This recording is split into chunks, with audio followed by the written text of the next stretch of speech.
countdown to the last comic shop in 5, 4, 3, 2, 1. Hey, it is now time for more of the last comic shop.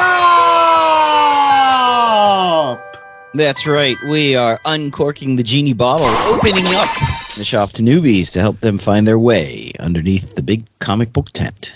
That's right. We're making all your wishes come true, oldie moldies, by talking about comic books that you might have skipped or might not have heard about or might have just walked on by.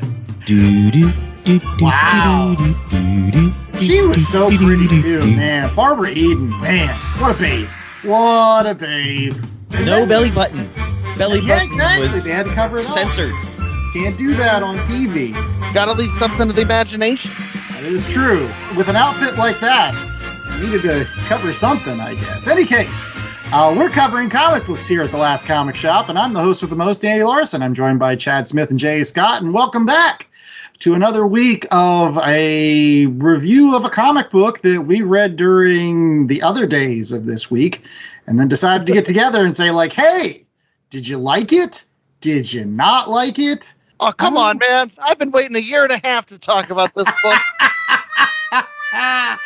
By the way, the book we're talking about is 8 Billion Genies by Charles Soule and Ryan Brown, and it's been optioned for a television show or something like that. Have you heard anything further about that?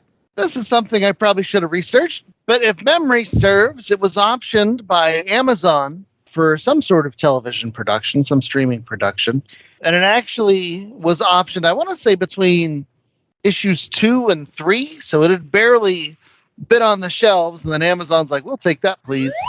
And all of a sudden, issues got hard to find. It's in turnaround now. It's in turnaround.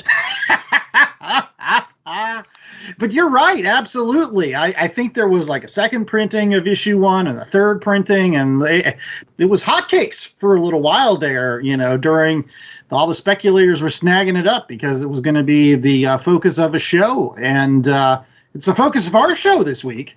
And speaking of focusing on genies and kind of the main theme of this week's book, talking about wishes, I thought that I would pose this question to my good friends, J.A. and Chad, in regards to wishes and comic books. Because I'm sure that there have been times where we've said, oh, man, I wish they would do that. Or, oh, why don't they do that? With some of our favorite funny book characters.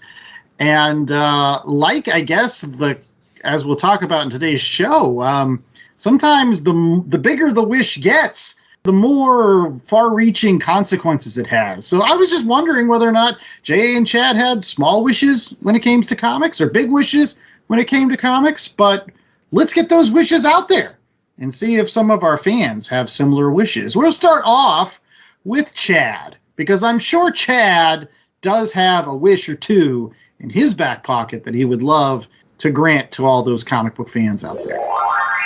Okay, allow me to explain.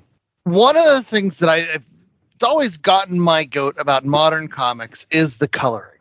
Starting in the Image era, whenever they went away from the old trashy newsprint paper and the four color. I am not a fan of what has happened as a result of that thing. So initially, my first draft of the wish was going to be able to get all comics back on that trashy paper with the 4-print color. But then,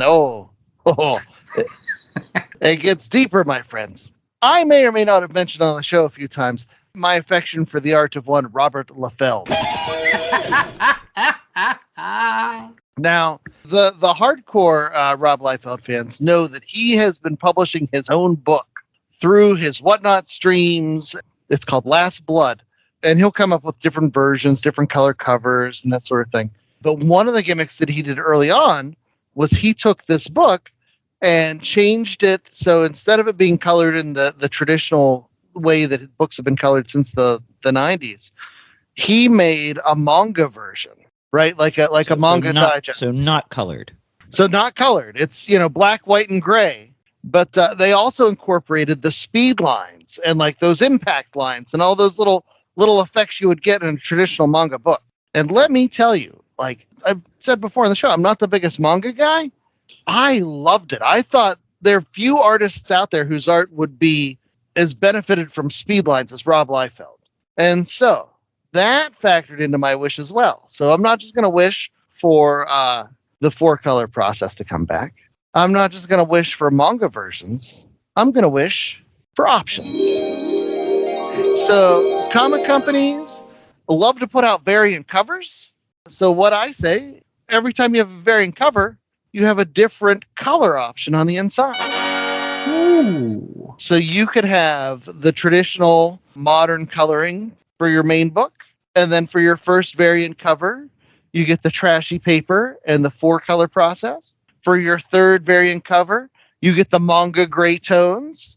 For your 5th variant cover, you get the black and white artist edition, where you see all the paste ups and where they put the tape in. I eventually get down to, kids with crayons. And but for every variant cover, I want a different color option inside the book. Yeah. Just speaking of, like, again, the genie and the intent, like in this book, one of the things that I feel like might be a problem for some folks is if they really like the cover and want to buy the book because of that particular variant cover, but then they're like, no, I didn't want the manga in that. I wanted the 4-color in that. It's like, I don't know, going to buffet and like being like, well, you can get one of these main courses and then 2 sides, but you can only pick off of this menu for the sides. I don't know. I think it might get dangerous. Not if you consider my wish, which will piggyback quite nicely off of Chad's wish and turn that buffet option into a golden corral, if you will. Ooh. I'm just going by the amount of options. For the toughness of the employees. I've seen them like throw chairs at people. Mess stuff up. K.O. So explain. The best era of comic books was when you could go into a comic book shop with a $5 bill and walk out with 5 comic books. Loving it. So my wish, which would not impact the writers or the artists or the people making the book, somehow the economics would work out on the other end. But for the consumer, a comic book would cost you $1. Ow. I guess are they still 99 cents for an iTunes song, or am I also dating myself on that one too? I don't know if iTunes is still a thing, is it? Last I heard, some of the songs were like $1.29, but I might be dating myself too. Yeah. But wow, $1. That would definitely bring it back to like, this is a disposable medium that you just buy tons of comic books every week. How much fun do you guys have buying dollar bin books? Oh, I love it. Well, there you go. Everything's a dollar bin now. That would be delightful. I was going to say, you know how I can tell that inflation is a serious thing? I was looking the other day. Matchbox cars at my local Walmart were like $1.18. Matchbox cars have been 99 cents for as long as I can remember. I couldn't believe they were over $1. You have to go buy the off-brand Matchbox cars at the dollar store now. Now you have to go with the Japanese company that makes the like super. All right, we're not talking about wishes on Matchbox cars. Come on, guys. Only. So we've got variant covers with variant coloring inside. We've got all of these comic books worth $1. Boy, you guys are going like whole hog on like changing entire industries here. All right, but we haven't heard from you yet. You're right, because I'm going small scale. I guess I don't know if it's small scale, because I think it has some massive repercussions for comics history. When I think about if I could change one thing and I could have my one wish, it's pretty simple. I want Captain Marvel, Shazam, to be a Marvel character. And have always been a Marvel character, at least since like maybe the 1970s. So remember back in the day, for all you comic book fans out there, you know, we've talked about this on previous occasions. Originally, it was a Fawcett character. DC took them to court. They found it was too much like Superman, and so they basically, DC put him out of business, right? And so, like, Shazam was dead for years. And so, like, in the interim, Marvel came up with their own Captain Marvel. It was Marvel and all this other stuff. Well, let's just change the history. What if Marvel had gotten Captain Marvel? So that Marvel had their Superman character, would anchor a lot of teams like the Avengers. I feel like could be the big red cheese, could be one of their big head honchos. I mentioned it before. I think that character fits within the Marvel method of making superheroes. He's a, when he's not Captain Marvel, he's a kid, teenage problems and stuff, then turns into super powerful Captain Marvel. I think it's a winning combination. And of course, nowadays, like, Captain Marvel always gets crapped upon because he's looked at as the inferior version of Superman. Whereas at Marvel, he would just be the Superman that they have. He'd be the inferior version of Hyperion, then? I mean, I guess my wish has massive repercussions, too, because if you think about Shazam coming into Marvel in the 70s and being a part of the Marvel universe since the 70s. Yeah, you're taking one of the only good DCEU films away from them, giving it back to Marvel. That's true. As I said, massive repercussions, but it's smaller scale. It's not like $1 a book. It's not coloring. It's taking a character that really should belong at the other company and giving it to them. That's my wish. Shazam! Giving it to you. Shazam! I guess in defense of your wish, the second Shazam movie totally fits into the current milieu of MCU stuff that's been going on. No, it wasn't that bad. It just wasn't good. No, it wasn't horrible. But one thing that wasn't horrible was our wishes. Hopefully everybody out there in Last Comic Shop land enjoyed our wishes. Which one was your favorite? Make sure that you're getting out on Threads this week. We're going to have all three choices. Who gets the most votes out of J.A. or me or Chad? Or maybe you'll give your own wish for how you would change comic books. That's right. Where's our idea men with their 3D glasses? They're coming up in our Read Pile review of 8 Billion Genies right after this. BCWSupplies.com has everything a comic collector could need. Boards, bags, long boxes, and so much else for our ever so increasing collections. And you can save 10% on your total order by using promo code LCSPOD at checkout. Not only does this take 10% off BCW Supplies' already low prices, but it supports my favorite podcast, The Last Comic Shop. So get all your collecting gear at bcwsupplies.com and save 10% on your order with promo code LCSPOD at checkout. That's LCSPOD at checkout. Happy hunting! Bonjour, this is Geeky Old Hog, and I've got a nice little YouTube channel where I review the latest comics and occasionally bang on about the old ones. Why should you bother? I hear you cry. Well, I'm a published writer of comics. I had 6 shops back in the day, and I've been a collector for 50 years.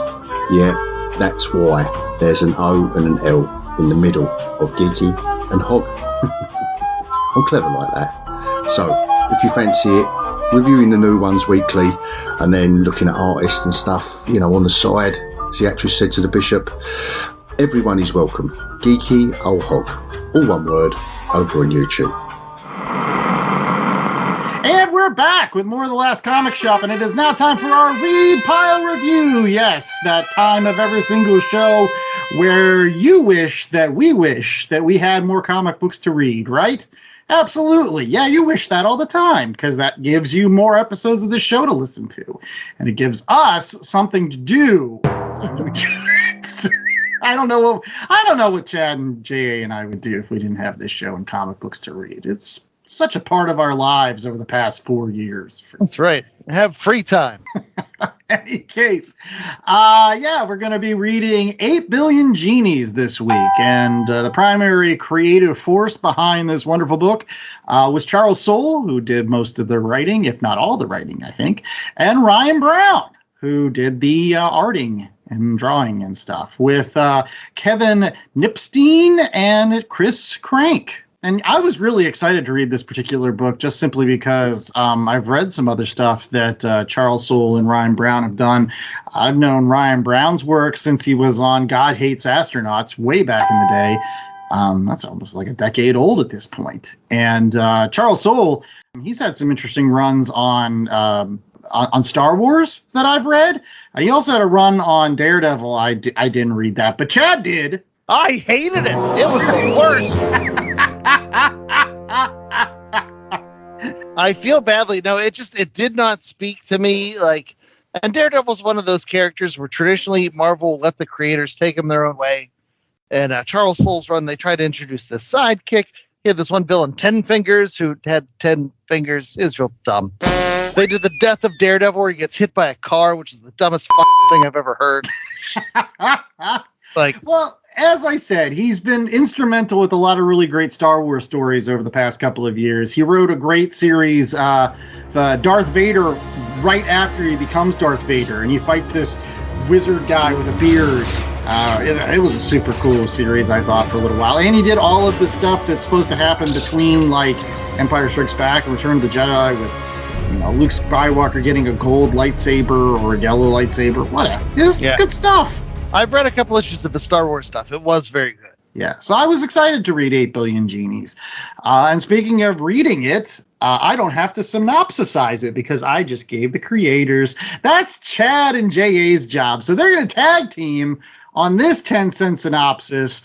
So wish fulfilled, guys. What is that 10-cent synopsis? And it was an 8-issue miniseries. It came out, I want to say, circa 2022, throughout 2022, 2023. And like we said, it was optioned for a TV show, and so everyone went crazy between issues 1 and 2. And for me personally, it became my quest, because I had heard about it on another show that I listened to, the iFanboy. They had recommended it, and I was like, I'll pick it up if I see it. And then by the time I found the first issue, the second issue was sold out everywhere. But then I found the second issue, and the third issue came out the next day, and then that was sold out everywhere. And like every issue was a constant quest for me to track down. But that was part of the fun. Sometimes the collector aspect of comic bookery, I enjoyed that just as much as the comic books. Oh, but I didn't synopsisize, did I? Not really. But that's okay. all right. Okay, so the premise is actually delightfully simple. At the point when society reaches 8 billion people, everyone gets a genie, and that genie will grant one wish. Okay? And the way the issues are laid out, it's, the first issue is the first 8 seconds, the second issue is after 8 hours, the third issue is after 8 days, and so on and so forth. Days beget years, beget decades, beget centuries, and all that other fun stuff. It starts off in this bar, and there's this band. They're called the Bada Bangs, and there's 3 folks in that one. It's Brian, Daisy, and Alex. Daisy's the lady in that one. There is a drunk dad whose name's Ed, and his son Robbie. And then the bartender's a dude named Will Williams. And eventually they're joined by Li Feng and Zheng Wang. Those folks are joined by their eventual daughter, Betty, as they were pregnant at the time. But anyway, when everybody gets a genie, and this is mild spoilers for the first issue, the bartender uses his wish immediately to say that no wishes can affect anyone inside his bar. So everybody inside, the world is going to be the same as it was when they entered the bar. So the internet still works. They are not affected by what goes on. It's a safe zone. Yes, a safe haven. And so as soon as everyone looks outside and sees the madness that becomes after people have their wishes granted, all of a sudden it becomes very clear why it's important to have that safe zone. From there, some people burn their wishes very quickly and on silly decisions that backfire. Some people hold on to their wishes. Eventually, people get wish locked where they couldn't make a wish even if they tried. And then you get to the point where big corporations start taking over, and it's like, well, in exchange for a wish, you'll be allowed to enter into this haven under the properties of this, and that. And, they're taking the wishes from people and then using that to turn around and fortify their own corporate utopias there.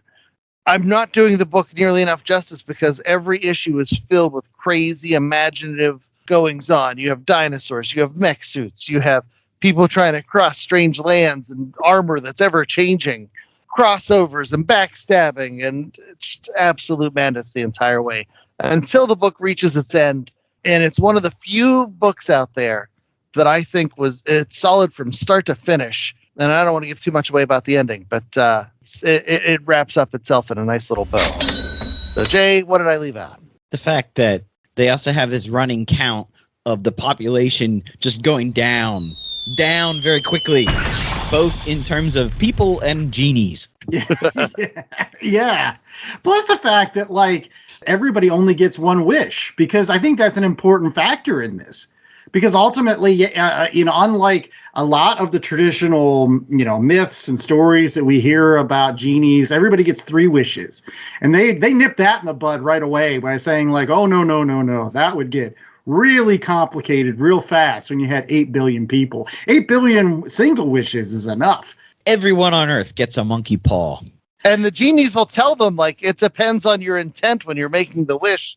Like, they basically reserve the right to mess around with you. Yes, like all the countries in the world, the presidents and whatnot, they all wish that their country is the most supreme and the best at everything. And the genies went, well, everyone was wishing for the same thing, so we just kind of canceled all those wishes out. Yeah. There's a lot of actual rules in this kind of world that Charles Soule and Ryan Brown set up. I think that was one of the most interesting aspects of the whole wish granting scenario, is that the fact that you have these genies who try to deliver, again, the intent of the wish, which is different than some, again, other stories and myths about, sometimes you get benevolent genies, other times you get like the monkey's paw where there's always a twist. These ones are neither good nor bad. It's really the intention of the folks that are wishing.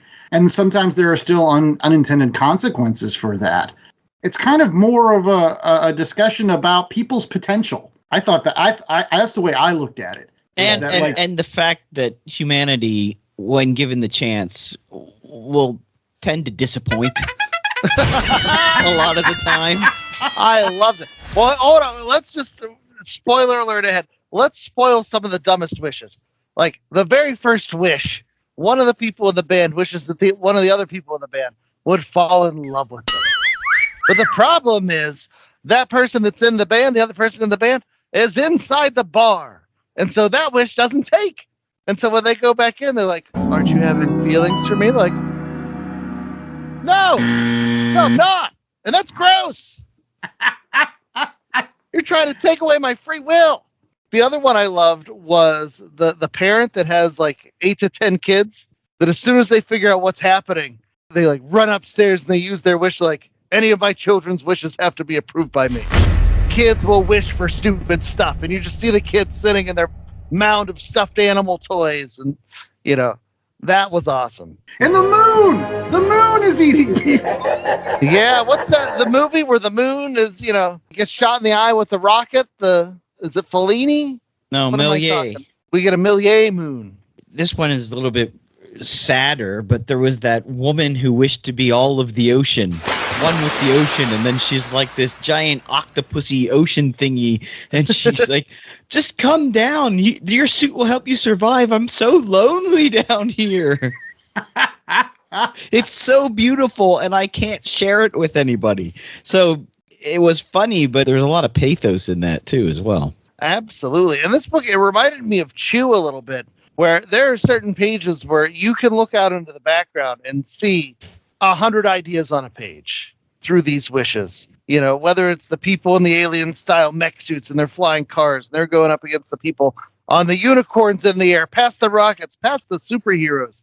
How sad is it when the one superhero gets all messed up and he's like, oh, I'm only 12. And the other superhero's like, I was only 11.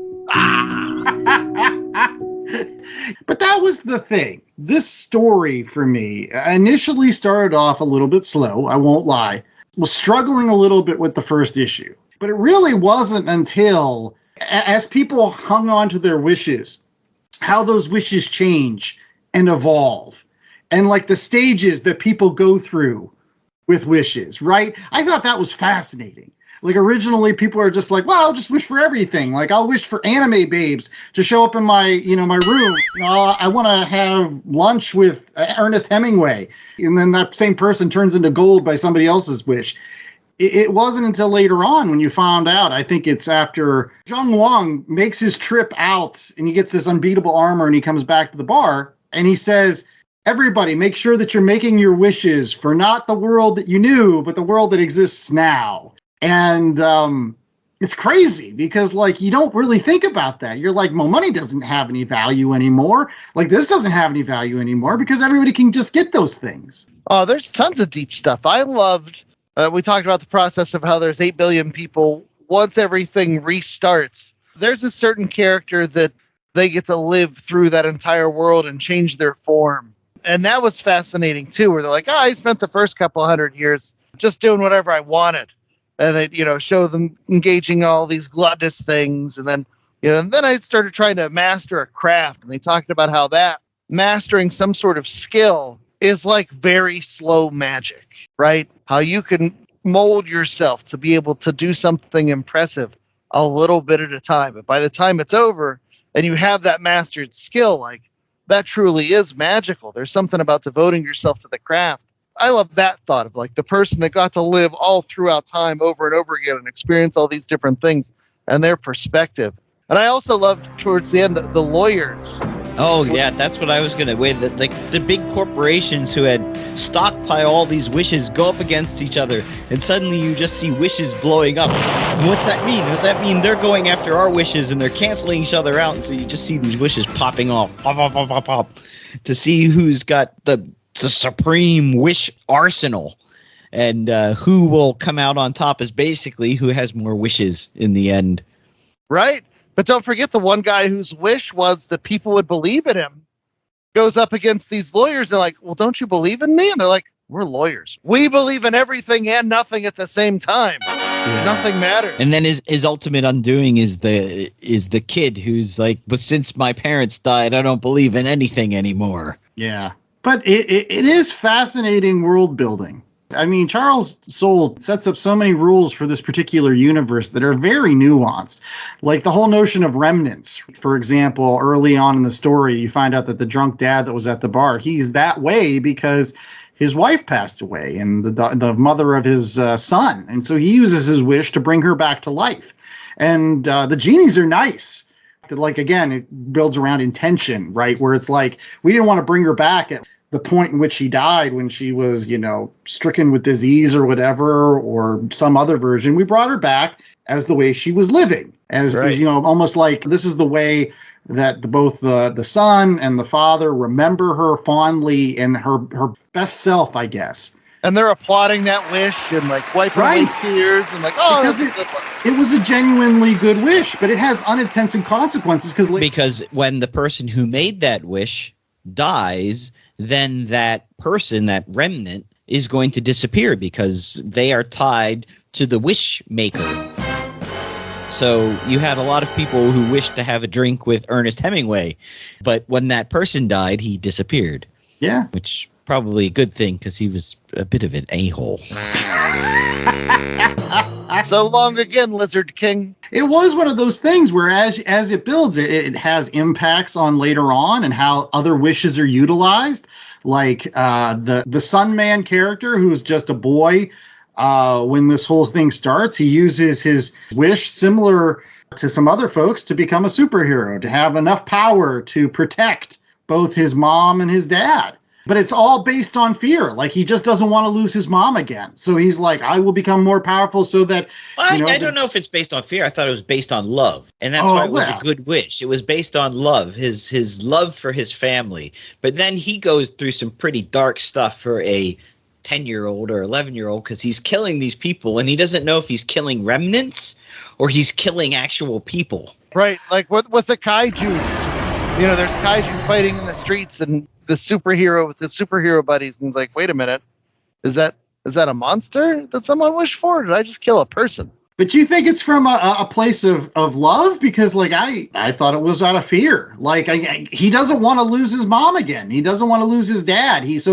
That's why he flies out and he eventually goes to the Idea Man's castle, not only because he's broken because of all these people he had to kill, but ultimately at the same time he went there because he was afraid. He needed a safe spot. He wanted to find safety, and the Idea Man takes advantage of that fear. He wanted to find a good spot, and that's why he overcomes the Idea Man's power. And that's 12-year-old love. He doesn't have romantic love. He doesn't. It's about family. It's about good. It's about altruism. It's all about all that crap we never grew out of. That was probably my biggest takeaway from this, and maybe it's the point of this particular book that we disagree on. I thought that the issues leading up to the last issue were all about people's potential and how they're dealing with fear of the unknown, fear of change, fear of things. That's why I like basically the genie. He wishes for the bar to be the safe spot, and that's like the surrogate home for everybody. That's the thing that you can kind of relate to. That's the home. That's where you start your life as a child, and you learn certain things, and then you go out into the world. And that potential is then being used. But a lot of the times that potential is used to stave off fear. Whether it's like fear of other people's power, whether it's fear of people putting you down, whether it's fear of expectations, whether it's fear of being lonely or being by yourself. There's so much fear. Everybody seems to be afraid of using wishes. That's the wish lock thing. You're so afraid that you'll wish for the wrong thing, that you never use your wish in the end. Afraid of losing control. That's why somebody says, I want everybody to believe in me, because they're afraid that people won't believe in them. And it's not until the last issue, and I'm not going to give too much away, but it doesn't end up being about fear anymore. And I think that's where the powerful thing is. I don't agree with that. I think there is some fear. I mean, there's some people who have fear and can't make wishes or make wishes out of fear, but I think there are a lot of people who are making wishes out of love too. I mean, that's what I liked about the book. It's more of it's a nuanced take on humanity. Not everyone has the same motivations. Right. And it's a very nuanced take on a very simple idea. And that's where the genius comes in, where, someone has this idea that is instantly relatable. Everybody's heard about, stories about genies before, but they put that interesting spin on it and play it out in a way that, you're seeing the people that are benefiting from their wishes are the people whose wishes are altruistic. They are the people that are trying to do the right thing, as opposed to the people that are making the selfish wishes. And you even get to watch somebody learn. You get to watch somebody who made a selfish wish come full circle. I think that's where the real magic is here. There's tons of fun. There's tons of silliness. There's tons of guys with chainsaws coming out of their hands. But then at the end of the day, it's all about love winning out. There's a lot of wit and jokes. It's not all like heavy-handed. That's what I think what makes it such a fun read. There's a point where there are these people who are going around trying to kill people who still have wishes because they blame people with wishes sort of for destroying the world. And they shoot at a wish and the bullet goes through the wish and he's like, oh no, I'm dying. That was funny, but you're going to die. That's it. And there's plenty of moments of satire built in. Like I love when, all the world leaders are wishing for their country's dominance. It's not the world leaders wishing. It's their first generals. Hey, Carl, get in here. We're going to use your wish instead. Yeah. It's that kind of stuff. We could talk about this because it's bringing up some things, but I was about to challenge you guys to think of because even the ones that are the most altruistic, bringing the mom back, right? That's an altruistic wish, right? He was looking after but he's afraid of him not being a good enough dad. Yes, there are aspects of it that are dealing with love and thinking about his child, but there's an aspect of fear in that. Well, I think the problem with that one wasn't the fear aspect as much as life is a temporary condition. Right. What about the wish to make the wish tied to the three people so that they wouldn't break up the band and break up this family unit that they had become? Oh, that's out of fear too. There was fear because they didn't want to be separated. They didn't want to leave. It's not love because they loved each other, so they didn't want to be separated. They also feared what would happen because there's always that dichotomy with everything. Fear and love are very closely linked. I see what you're saying. There's an aspect of fear to all of these wishes. A little bit. the Fun City said, we will not take you. We will not take you. We will not take her. And they were like, well, the only reason we're getting in is because we have wishes. Well, we'll make it sure that we can bring this person along because we do not want to leave her behind. We are afraid of leaving her behind. So we're going to bring her with us. No, that it was her dream to be in Fun City. It was a sacrifice that they sacrificed one of their 2 remaining wishes to make happen. Like, that's an altruistic sacrifice. But I guess you're not seeing what I'm saying. I see what you're saying in the fact that, like, these people have been together so long and they perfected things, and like a future without one of them would fear that. Well, and yeah, that's reasonable, but that, like, any decision, has an aspect of fear to it. Yeah, there's balance in the Force. Right. So the genie's wish to protect the people in the bar, was that? It was fear-based because, again, he was afraid of what would happen to those people in that bar.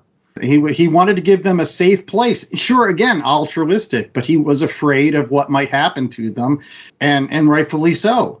I mean, that is why. If you're gonna use that, then you could say the last wish was where she wished for everyone to have love because she was afraid of what the world would be like without love. It's just sophistry. I disagree. I feel like the last wish was the only one that didn't have any aspect of that because I think she had conquered everything. That's why her wish was the best. Well, she's old as Yoda, so yeah, she's got some. She did not conquer Vlad the Impaler, a.k.a. her bartender. She did. I love that scene. It's like, I think that's where all that Dracula stuff came from. That's true. That the heads. Oh man, that was like the darkest issue. Like the whole notion that he brought like bubonic plague because he's like, I got to slow things down a little bit. Yeah. I was like, son of a gun. That is cold blooded. Yeah. It takes a great writer to consider. Like, I love the idea that the genie is there and he's watching and he's like, yeah, the first little bit is just going to be chaos. Just stay inside. And it's like, after chaos, then you get the big players trying to mess around, and it goes in cycles. And like, he's seen it before. And so he understands what the cycles are. And then after a while, he's like, okay, it's probably safe to go out. Yeah, when they finally restore the Earth after the big scour, which burns off and kills, a couple billion, they restore the Earth to some sort of natural. He opens the doors. Well, it's about time because you figure the air inside that bar has got to be pretty rank by now. Oh right? Yeah. Well, I mean, again, some deep stuff going on in the last comic shop today with this particular book, but it's time to kind of get to ratings. So we'll be right back after these commercial breaks with that, as well as some quick recommendations of other books you can pick up at your local comic book shop this week. When you're done listening to this podcast, check out mine. My name is Dave, and I'm the host of Beer in Front. My podcast is just enjoying the beer that's in front of you. Sometimes we forget about a classic beer while we focus on the new trendy thing. What I try to do each week is to enjoy an old school classic or have a beer that has potential to be a classic. I'll also talk about events of the day, I'll add my spin to things, and each week there are people that really annoy me, and I'll call them out as the jag-off of the week. That's Beer in Front, available wherever you listen to podcasts. LastComicShopPodcast.com is the destination for all things shop. Plan your week with upcoming show schedules, the latest books, recommendations, and chatter from the crew. Subscribe to the show on all major podcasting platforms from one convenient location. Show your support and browse the merch store. T-shirts, tanks, hoodies for the fam, coffee mugs, magnets, totes, and more. Check out exclusive content through the show's YouTube channel and follow the pod on Instagram, Blue Sky, Threads, and others. All this and so much more at www.lastcomicshoppodcast.com. www.lastcomicshoppodcast.com. All right, we're back with more Last Comic Shop, and it is now time for ratings. That time of every single show where we have the unenviable task of rating a book that is kind of deep, multi-layered for sure. Again, somebody spent a lot of time thinking about and crafting really, really well. But we still have to give it a 1 out of 4 scale. So, J.A., what's our 1 out of 4 scale this week? Well, even though you only get one wish in the book 8 Billion Genies, you get 1 out of 4 wishes in this reality. Well, I think I'm going to go first. I hope that some folks got what I was laying down a little bit there. It was a big world out there. A lot of scary stuff was happening after people started making wishes, and a lot of what ultimately ended up being part of that was the notion of dealing with fear, dealing with uncertainty, dealing with this ever-changing universe. And I think that's why this book is one that a lot of folks, I feel like, will find something to talk about with their friends after reading, because I don't think it even has to do with wishes. I think I'm going back to my whole notion of human potential. Like, if you had the ability to do whatever you wanted and be whoever you wanted, which everybody has inside of them, what would you do with that power? Because we all have it. You can do things for good or bad or whatever. And I think Charles Soule taps into a little bit of that.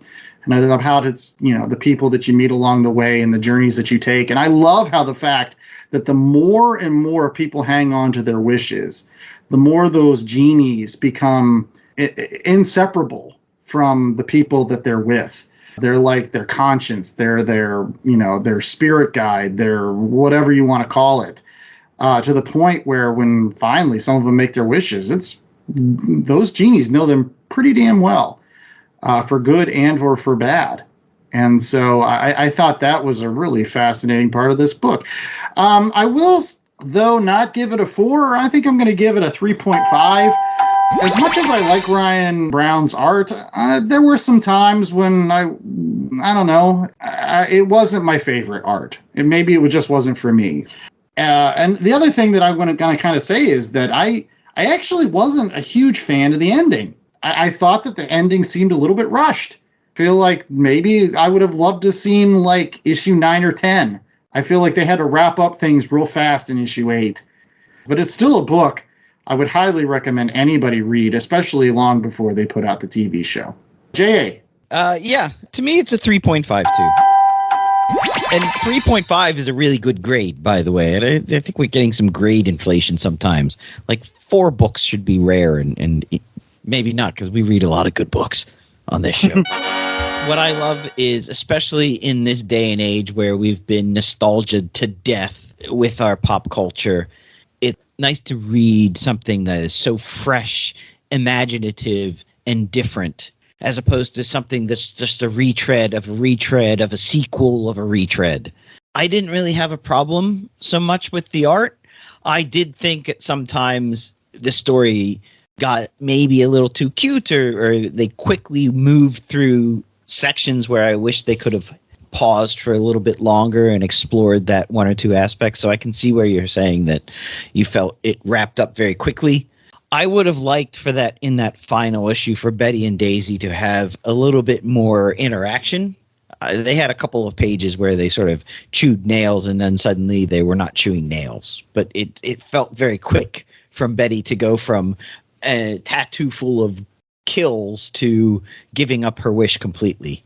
So I could see what you're saying with that, Andrew. But wow, just a breath of fresh air and highly recommended.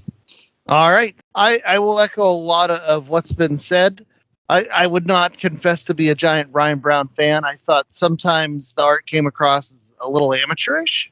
And so there are probably 100 other artists I would wish before Ryan brought on this book. I could also see the arguments with the ending. I don't know if rushed is the right way I would look at it. I do think it was a little bit saccharine, where it's like they were going to come up with that sweet ending. Yeah, it's no Asterius Polyp ending, which has that great meteorite or asteroid or whatever. Yeah. What is it? What is it when it in the atmosphere? Is that a meteorite? That's a meteorite.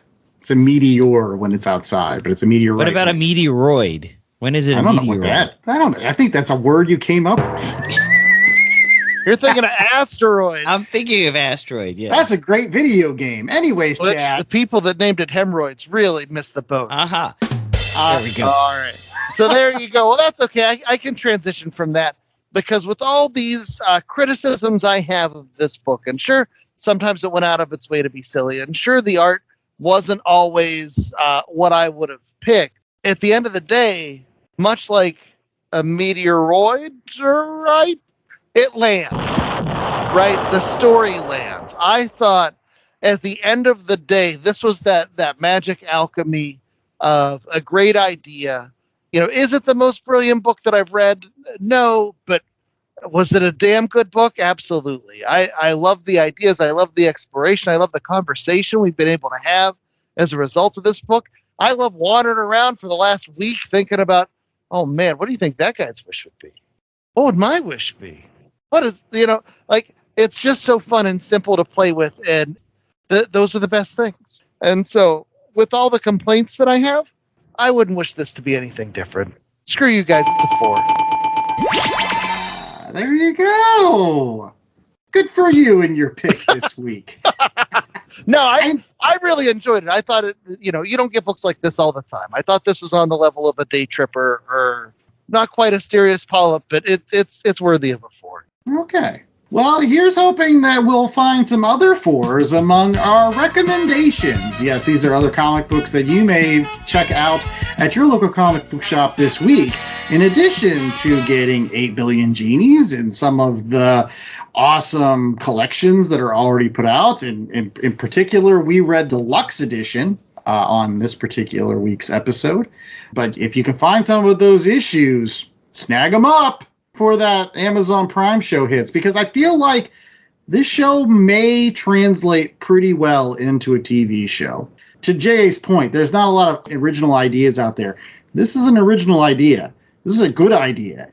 I feel like people are going to mind that. And the visuals. We didn't talk about the visuals at all. The way the genies look with that space background, if they can find a way to translate that visually on the screen, that alone is going to sell 1 million t-shirts. Yeah. Well, here's some things that we're hoping sell 1 million copies among our Last Comic Shop fans. J.A., what is your recommendation this week? So I am going back to the well. Last year, I recommended Barnstormers, which was at the time a Comixology original series by Scott Snyder and Tula Teye. And I'm recommending another Comixology original because I think they sometimes are often overlooked as sort of cheap imitation, maybe, of independent comic books when there is a lot of good stuff coming out of the Comixology imprint. The one I'm recommending is called Clear, also by Scott Snyder and Francis Manupal, and it is set in a dystopian future where people buy veils to see the world how they want to see them. But there's this dark market because anytime you're selling people what they want to see, of course there's going to be, it's going to be exploited by this dark underground. And the main character is your classic jaded noir detective who doesn't need a veil to see the world how it really is. So he is clear. He sees it with clear eyes, and he's going around trying to figure out what's going on in this world and stop the bad guys. So it's very much sort of a Blade Runner, sci-fi, future noir, cyberpunk. So if you like Blade Runner, if you like The Matrix, I highly recommend this. Very cool. That reminds me of that Marcos Martin book we read. Oh, yeah, The Private Eye. And Brian K. Vaughan. But that was a book, as much as I enjoyed it, I don't know if it totally stuck. Yeah. On that one. No, absolutely. But I'm curious. Scott Snyder's been writing a lot of good stuff over the last 10, 15 years, so I'll definitely be checking that out. Speaking of comic books that kind of harken back to previous episodes of The Last Comic Shop, on a previous episode, we got to talk to Tom Peyer, who is the editor-in-chief over there at Ahoy Comics. He's not only the editor-in-chief, but he's also a wonderful writer and got one of his wishes kind of sort of fulfilled when he got to do a series called The Wrong Earth, which is pretty much, I don't want to say an homage or inspired by the wonderful Adam West version of Batman from the 66 TV show. And Tom Peyer is a huge fan of Batman 66. And so, again, a wish granted that he got to write that amazing story about how if you had the dark and gritty superhero meeting the campy 60s version of the superhero, and they swap places in the different worlds. But that made me curious to read more from Tom Peyer and this whole Wrong Earth universe featuring the Dragonfly. So I checked out the second sequel series, The Wrong Earth Night and Day, which again came out from Ahoy Comics, again done with Jamal Ingle on art. Unlike the previous ones where the two Dragonfly characters swap universes and see what it's like to live in somebody else's shoes, they end up in a third universe together, where they find out that that universe has been pumping toxic chemicals into their universes. Like there's these magic mirrors that allow you to transfer between one universe and another, and they put them over factories to put all the smog into, Earth Alpha, and then all the bad water goes in Earth Omega, so it keeps this Earth Zeta very clean. And so the two Dragonflies team up to try to stop this. And they meet a third Dragonfly from that universe. And it's a lot of fun. Great classic comic booking, dealing with alternate universes and the differences between certain characters, which I don't think they talk about enough. Kind of more like Across the Spider-Verse, where you have all different kinds of Spider-Mans that come from different backgrounds and stuff. And that's what you get with The Wrong Earth, especially in this particular book, and how they would interact with each other. So it's super cool. Check it out. You can get it in trade. You can get it in single issues. The Wrong Earth, Night and Day. I think they're going to be coming out with a third one. There's definitely a cliffhanger at the end of this one, so I'm hoping. Chad.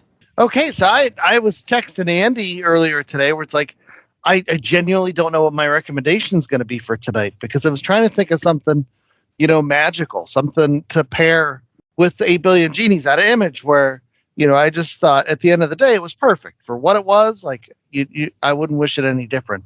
And lo and behold, a genie appeared, and upon my doorstep left me some magic. Daredevil Born Again, the Gallery Edition by Frank Miller and David Mazzucchelli, which we had mentioned Mazzucchelli's Asterios Polyp earlier today, too. But this book is a wish come true. It is Daredevil Born Again. It is embiggened in the Gallery Edition size. So this is a little bit taller, but probably as wide as the old school Treasury format. And it is that beautiful Mazzucchelli art that whenever I first encountered it as a kid, I didn't know why I liked it so much, but it turns out it's because it's so darn good. And this story is one of the best Daredevil stories that you're ever going to see. And so to have it embiggened, to have those Ben Urich moments, to have the cruelty of the Kingpin on that larger scale, to have Nurse Ratchet and Nuke, and just, it's the best of comic books, and it's in that larger format. Is it perfect? No. The coloring is more like the coloring you see in the current omnibus editions. I'd much rather it be more of like that Taitian style. It reflects more of the 4-color format of the original issues. But as far as comic books go, you would be hard-pressed to find more magic than that which is contained within Daredevil Born Again.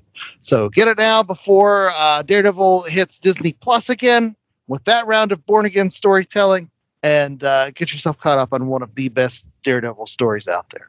Does the Kingpin need to be embiggened? Because isn't he not embiggened enough? There's no fat shaming on this show. Come on now. If you've ever seen the Frank Miller, Bill Sienkiewicz Kingpin, you know the Kingpin cannot be embiggened enough.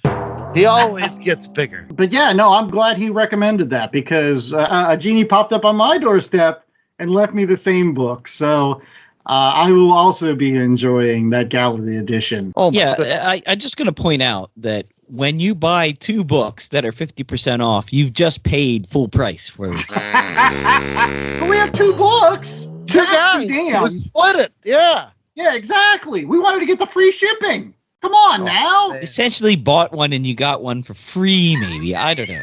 Yeah. I'm just saying. Listen, I just got to the 2 panels with Captain America, and the Avengers have just shown up, and it's like, there's a soldier with a voice that could command a god, and does. And Captain America starts ordering Thor around.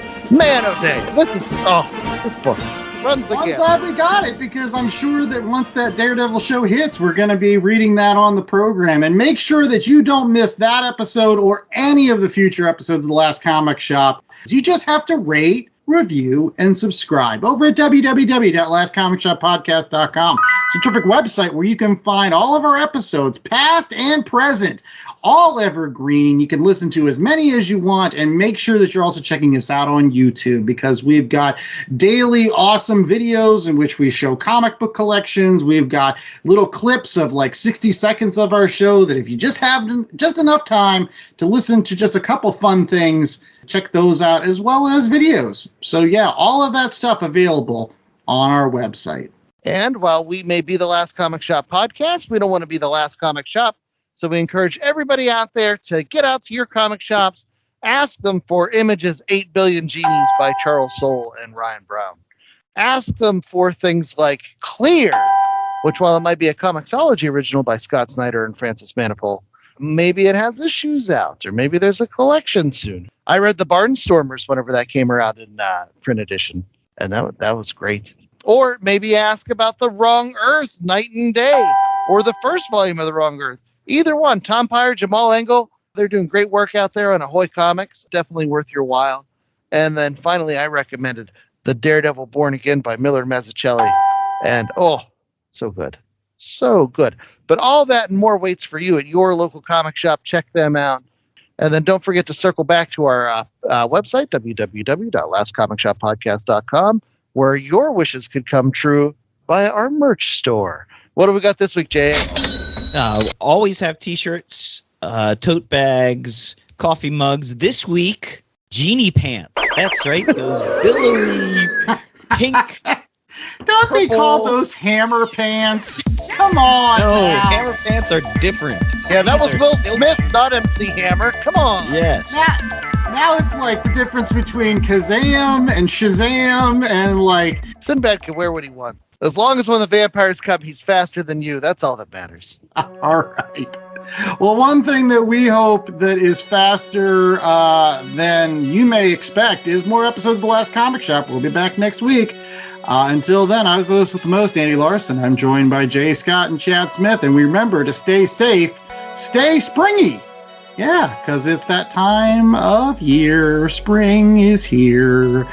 And remember that the only genie you need is one of those ones that opens and shuts your garage door. Yeah, I thought you were going to go with other famous genies. I thought we were going to call back the Invasion and the Gene Bomb. Maybe Yarmer Yager and his blue jean tuxedo. That's not that's the wrong kind of genies. That's genies. It's covering his knees. It's gene knees. Genies. See? I can do bad jokes. Who out there has their Yammer Yager peanut butter lying around?